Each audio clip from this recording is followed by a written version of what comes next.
Hey everybody, welcome back to Black Magic Craft. I'm going to continue working on this modular Trench Crusade board.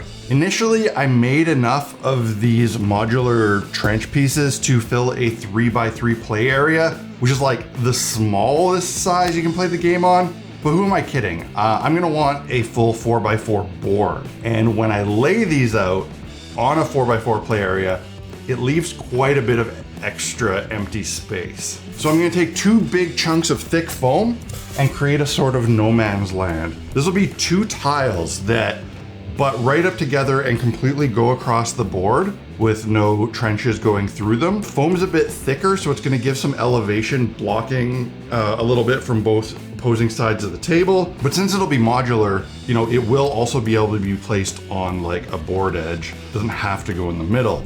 I do have big 2 foot by 2 foot squares of this thick 3-inch foam, which I will have to cut directly down the center. And that's going to be the first challenge of building these. Since this piece was so large, I couldn't run it through the hot wire using the rip fence, and it was too thick to cut with a knife, so this would require some freehand cutting. I marked out my line on both sides since I was thinking about cutting it with a regular handsaw, and having a line on the back side would help me keep the saw blade square. But I realized that it would still fit on the hot wire table and clear the arm. I just couldn't use the rip fence, so I opted for that instead. And since I couldn't use the rip fence, I had to carefully freehand the straight line on the foam, but this worked pretty good. I just had to cut a little bit off the cut edges to clean them up and get rid of any little waves. I like the extra height of these pieces, but wanted to add a step to them to give another area to place models. I grabbed some 1.5-inch foam and cut some strips that had a tapered angle on one side and a 90-degree angle on the other. That would allow it to butt into the thicker chunk.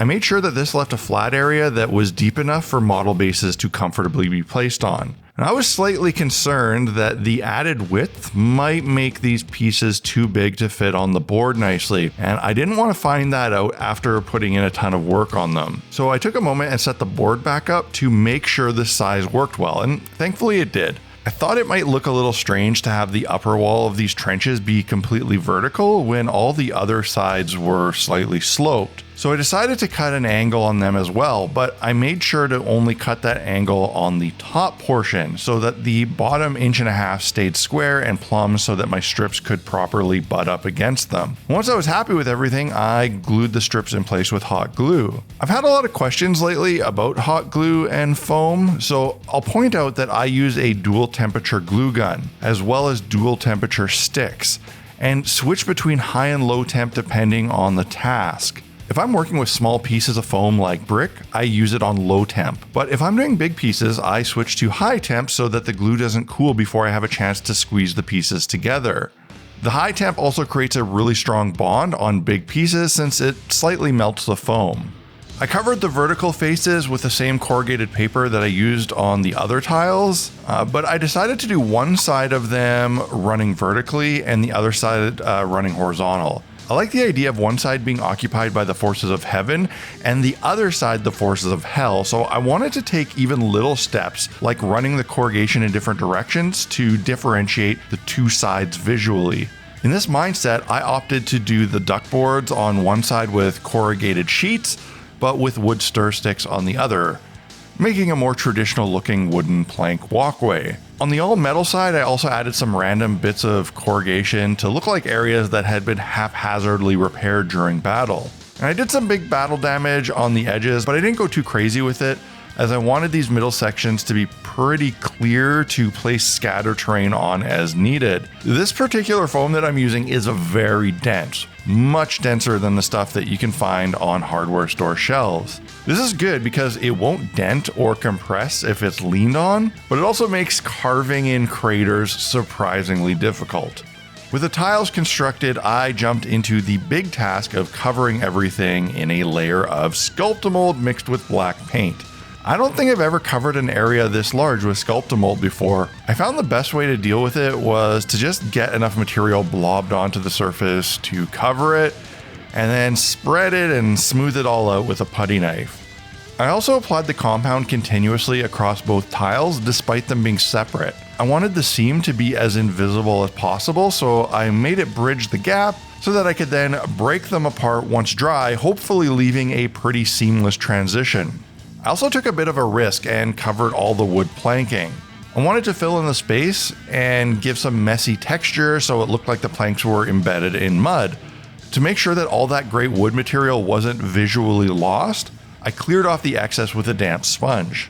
While I do a big cleanup and get ready for the next steps, let me tell you about this video's sponsor, Into the AM. Into the AM are well known for their wicked graphic tees, and they've just dropped 8 cool new designs that are live on the store right now. One of my favorites of the bunch is this one right here because it has that really cool 70s sci-fi pulp fantasy kind of look to it. My favorite of the new bunch though is the Night Prowler one. It's got one of those like sick wolf howling at the moon kind of designs that you'd get at a gas station, but modernized a bit. So if you want to stock up on your wardrobe, get some graphic tees, some plain tees, some hoodies, some long sleeves, some sweatpants, some jackets, some flannels, whatever you need, go check them out. And use the link in my description. That way you'll get 10% off your entire order at checkout. And that'll stack on top of whatever other deal or sale you might be taking advantage of on their website. I like them so much that I stocked up on a whole bunch of their plain black tees to use as my daily wears. Into the AM, legitimately good t-shirts. Check them out. I had to figure out what to do with the ends. I thought about covering them with the corrugated paper, but that didn't seem right, since these were meant to imply that they continued off the board. The only thing I had on hand that was big enough to cover the ends and was still thin was some cover stock paper. I wouldn't say that this was ideal. I'd like something a little more rigid, but it would get the job done and it would allow the two pieces to butt together nice and tight. A step I skipped on the main set was upright support beams. Since this was a centerpiece, so to speak, I decided to add them here. This also helped to break up what was a very long, continuous run of material that all looked exactly the same. I mixed up some Mod Podge and black paint that I used to cover the paper. This would just make it a little bit stiffer since the corrugation was kind of soft and could be easily dented. I think on the other pieces I had used wood glue, but it really doesn't matter. The two are pretty interchangeable when doing something like this. I also used this to coat the end pieces of paper with the goal of making them a bit more durable. From this point, it was really just a matter of doing the caulking and sand step and then painting, trying to match the ones I'd previously done as close as possible. Now, matching the caulking was easy because I didn't tint it at all. It came brown. I just mixed in some of the same sand and applied it with a brush like I had before, and it was all good. I also grabbed a couple crosses that I had 3D printed and added them to one side, firmly establishing which one of the two would be for the forces of good. The painting was a bit more tricky. Now, I was able to do some stuff like the metal undercoat with the same craft paint that I used the first time, but the main coat on all of the mud was a color that I had mixed up while building. Now, thankfully, I was smart enough to save some of my leftovers in case I made more. This meant that I could get a bunch covered with the same mixture, and then when I was running out, I could color match a new mix that I could compare to the wet paint instead of the dry paint, which would make it a lot easier to get right. And then I did all the same dry brush steps, gunmetal on the sheeting, some stippled on terracotta for a bit of rust. The earth was hit with the fog gray, then a bit of reddish brown. All of the metal got a nice application of deep down rust effects, which always makes everything look better. I decided to hold off on the oil wash until after I had added all the neat decorative religious extras. Just like the bunkers, I printed out some art and some banners to plaster on the trench walls. I also printed a whole bunch of tiny Bible pages. I like the idea of a trench pilgrim running down the trenches, madly ripping pages out of the Bible and slapping them on the walls to offer the troops protection. I love the way these look. It's such a simple and effective way to make a piece of terrain come to life and give it some backstory. Now, the heretic side was a bit more difficult. There isn't an endless repository of historic paintings and iconography from the side of evil.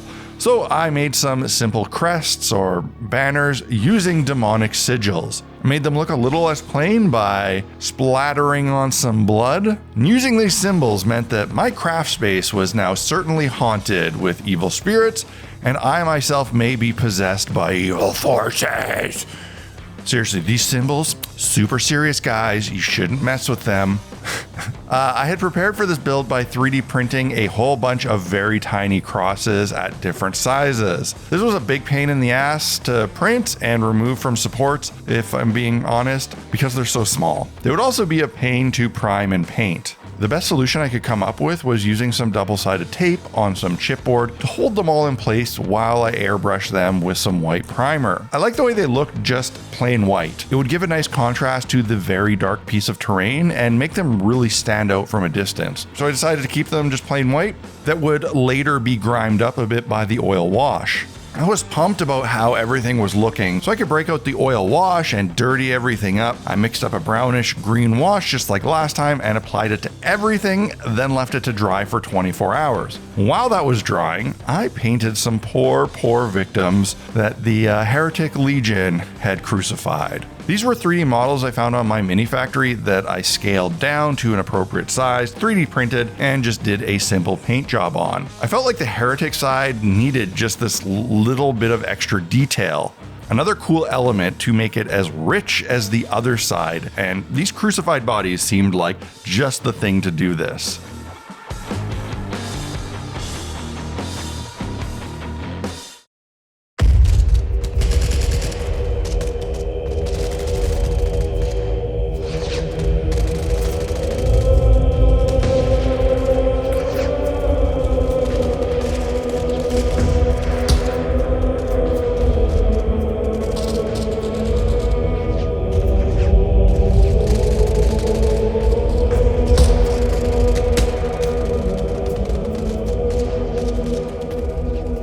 This set is really starting to come together and I'm pretty happy with the way these extra pieces turned out. This is definitely at the point of being playable, but I would like to add a few more elements like some ladders for models to get in and out of the trenches, maybe some more little raised platforms, stuff like that. But I think it's time I finally start getting some models together, start making some more bands. So I think I might work on that over the holidays. I hope you enjoyed this video and you've been enjoying this Trench Crusade series. If you have, let me know in the comments, like and share the video and all that stuff. And if you want to support the channel, there's a couple great ways you can do that. One is by buying some merchandise from blackmagicraft.ca or do your hobby shopping on my website using my essential equipment page. It's all Amazon affiliate links, so the channel gets a small commission with every purchase you make. You can also check out my own dark skirmish game, Idols of Torment, at idolsoftorment.com. If you're into grim dark skirmish games with a highly religious overtone, you would probably also like that game. Lastly, you can support the channel on Patreon, and that is very much appreciated and very much needed. So if you get a lot of value out of the videos I make, you can help me keep making them by supporting the channel on Patreon. That's it. That's all. I'll see you again next time. Cheers.